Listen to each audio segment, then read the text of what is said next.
The rut. For hunters, easily one of the most exciting times of the season. Throw out everything you know about typical whitetail behavior.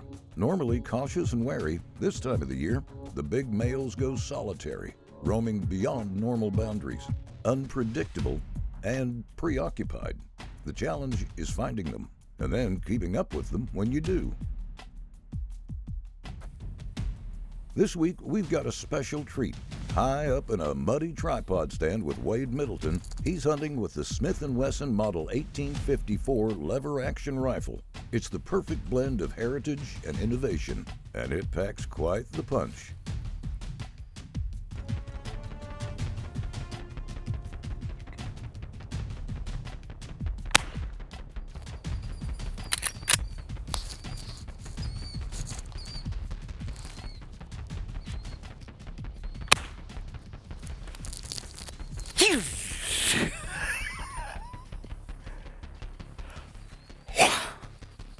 Running whitetail action is the coolest thing in the world. Oh, I love that when you get to see him rutting.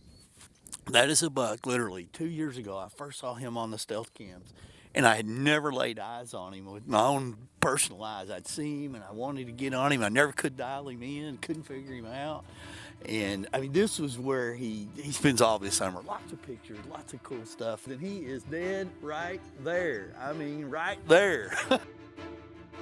On this episode of the Yamaha Whitetail Diaries, we're with Wade and the crew on the ranch in southwest Texas.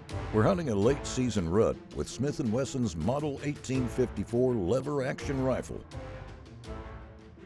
All right, I'm really excited about this. This kind of makes me feel like I'm a kid again. The first gun I ever had, my mom and dad bought me for deer hunting, was a lever-action 30-30. And now we get to open something up that is similar, but probably a little higher end than what I had whenever I was a kid. This is a Smith & Wesson Model 1854 lever action 44. This is quite the weapon. Available in both the lever action and the stealth hunter, the Model 1854 offers you a caliber choice of 45 Colt, 357, or the 44 Magnum. Wade and Jeff are shooting the 44, mostly because it suits hunting in the dense cover, where shots are typically less than 100 yards. I'm kind of an old school guy, you know, I like to watch a lot of Westerns, and like you see the rifleman, he had a lever action rifle and he'd twirl it around. I don't really do that, but just the lever action. It's just a cool looking rifle to me. We put a high-vis sight on it where it was a little better for me to see.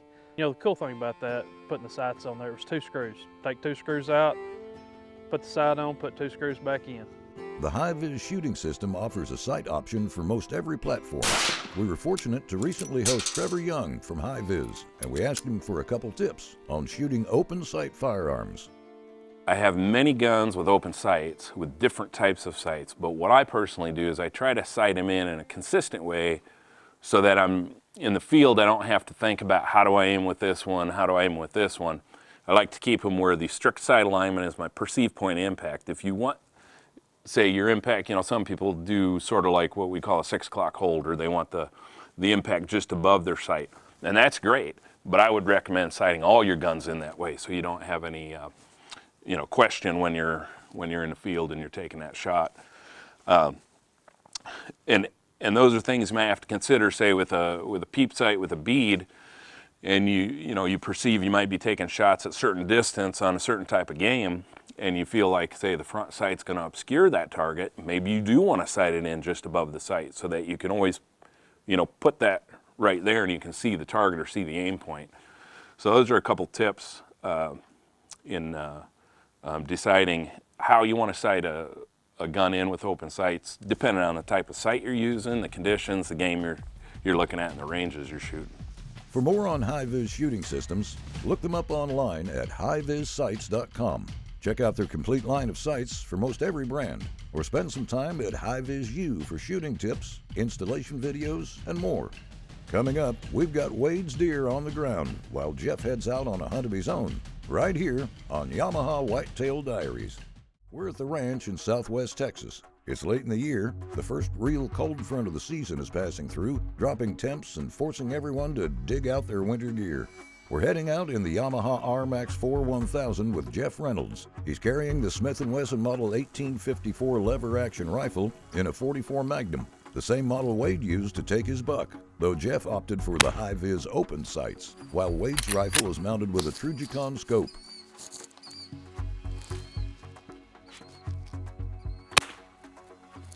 With Wade's buck down, we'll wrap up his hunt in a bit. Getting back to Reynolds, he's hunting from a pair of muddy tripod stands pushed back against the thick cover. Jeff and his cameraman are also utilizing hawk tree stand hangers and hooks to conveniently and securely store gear and equipment. The stand is about 50 yards from an old-school cotton seed feeder where the Stealth Cam trail cameras have recorded a high concentration of activity. You know, on that hunt, you know, it's middle of the day. That's kind of when we've been seeing most of the pictures in the middle of the day. It felt right. Something about it, I just felt like, man, if we can just spend enough time in this stand, it's gonna go to, one is gonna come through. They're gonna troll through here. There's does in here. That's what we want this time of year, you know, rut going on. And I mean, I really had a lot of confidence in this spot. You know, for me, we're out here right now in a time frame that the deer are rutting. They're covering a lot of ground. I like to hunt groups of does when that's going on. I like to set up in areas, be kind of mobile, understand that, you know, if I'm looking for one specific deer, that's a hard time to get him, and, you know, keep my options open. One of the options to improve success in the field is to add proper nutrition and attractants. In these parts, Record Rack has been the go-to nutritional supplement of choice. We actually went down, we put a Record Rack block out, just another attractant, and some Record Rack pellets called Golden Nuggets. Just something to get them deer, in my mind, not necessarily trying to feed them to get them in there, which actually that's a good thing, but to get them to stop, you know, where I can get a good shot at them and not, you know, it's the rut's going on.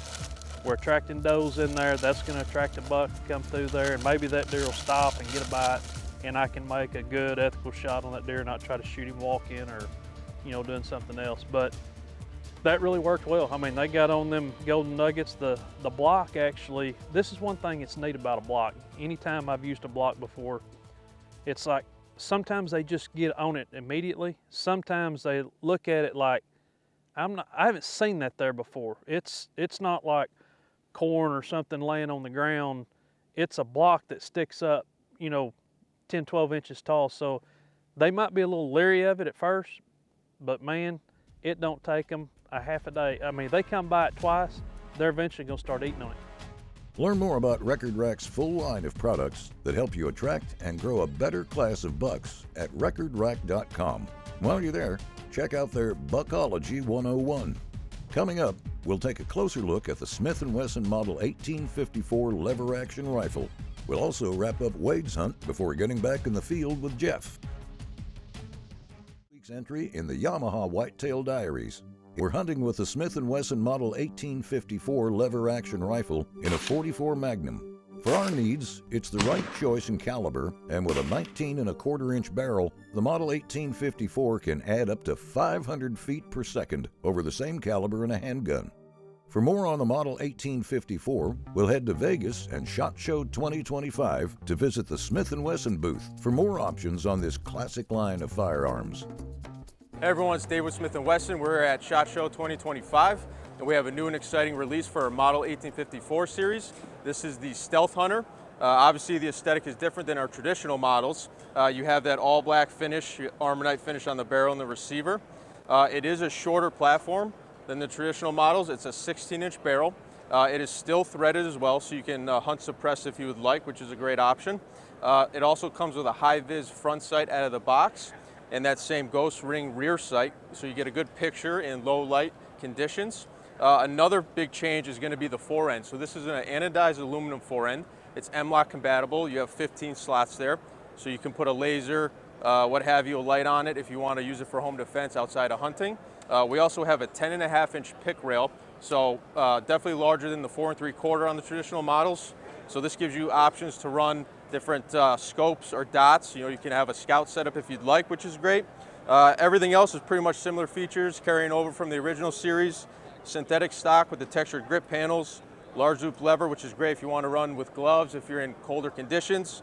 Same flat face trigger, nice consistent trigger pull there. It is still side loading gate, and we have a cross bolt safety there. So we have 3 offerings in 357, 44 mag, and 45 Colt. These are available now, and the MSRP for $13.99. So if you want more information, visit www.smith-wesson.com and pick one up.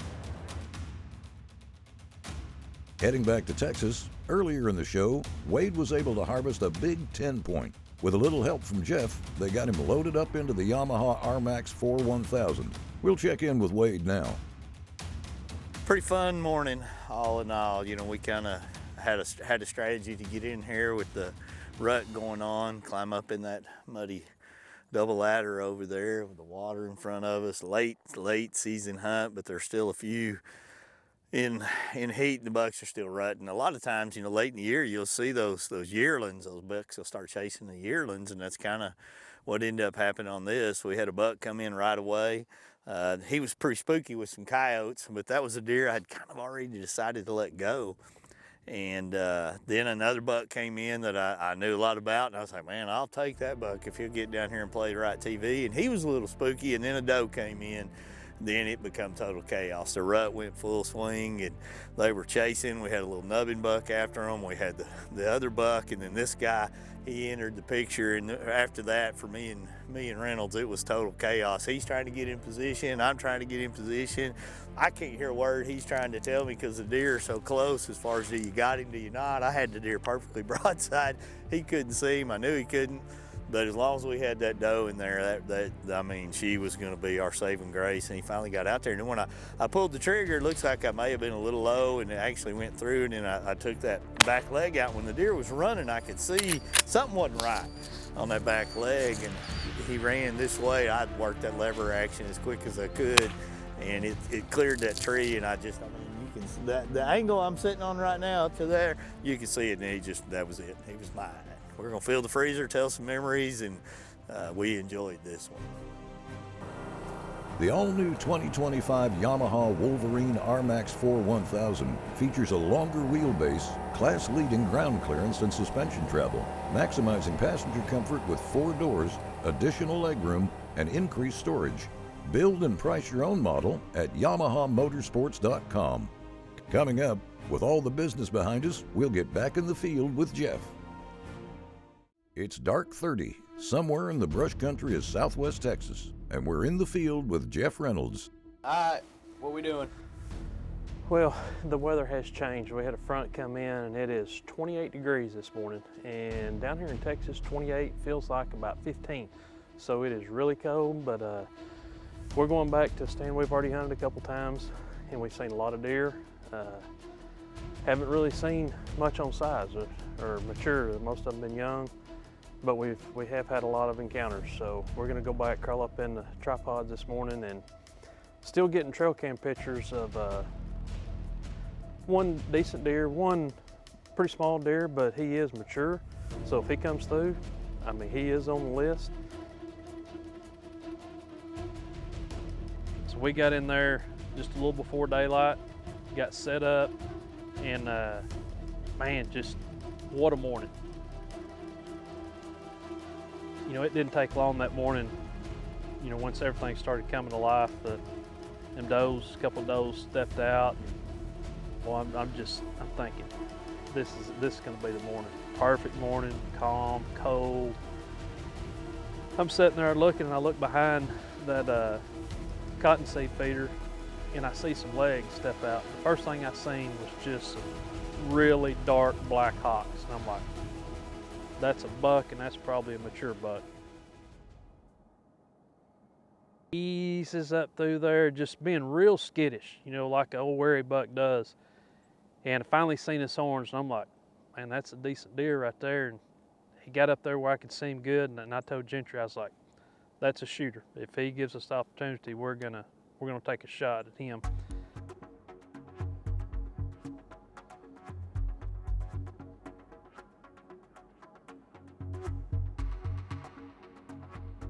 And he steps up there, and he's still kind of acting a little bit skittish, but he kind of got on them golden nuggets and started eating a little bit. And I turned to Gentry and I'm like, "Are you good?" You know, I just want to be sure. Of course, when I say we're good, I act like we're talking to the stand. I've got a microphone on and I'm whispering to him, but you know, I'm asking, you know, if you got him, are you ready for me to shoot?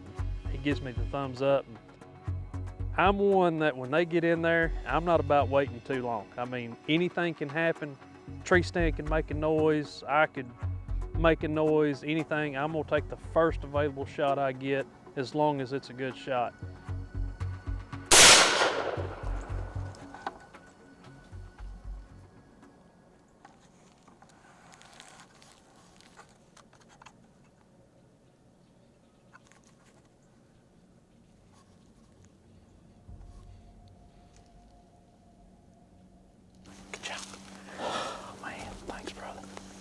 Neat thing about hunting with your buddies, just in a hunting camp, is the excitement you share with your friends. And you know, of course, had Gentry out there to share it with, and we were having a good time, giggling and laughing. And then I got to call Wade. Wade was actually hunting that morning by himself, and I texted him asking if he's still in the stand. And he said, "Did you shoot?" And I'm like, "Yep." So we get on the phone. He's like, "Man, I'm on my way."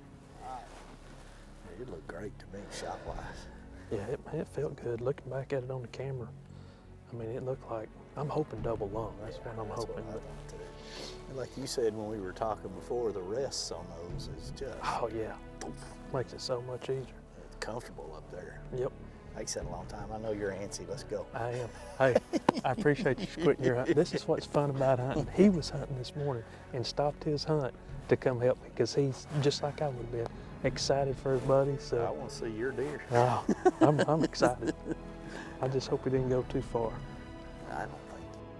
And we get down to where we made the shot and immediately found some blood, and it looked good. It looked like lungs, bright pink blood, everything looked good. We get on the track and we don't go 50, 60 yards. I look up and I see that white belly laying there.